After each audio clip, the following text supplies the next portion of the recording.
नाज़रीन, दादू खां मूंखे ख़बर ॾींदा त काश जे ॻोठ गुलाम लुंड भरिसां गुलाम हुसैन गाॾी जे रवासी पोरियतुनि जे घर खे ओचितो बाहि लॻी वई, जंहिं सबबु 4 पोरियत मोहम्मद हाशिम गाॾी, करम अली गाॾी, नूर ख़ान गाॾी, गुलाम गाॾी जे घरनि खे बाहि वकोड़े वई।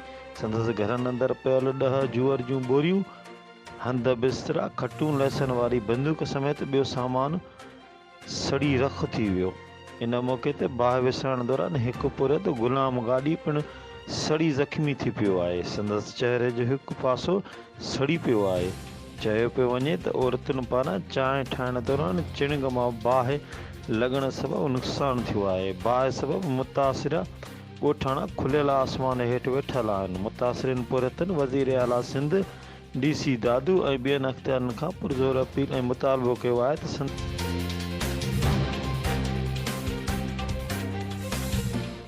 नुक़सान जो अज़ालो कयो वञे ऐं सहायता कई वञे। ॾिसंदा रहो मुंहिंजी सिंध न्यूज़ चैनल लाड़कानो।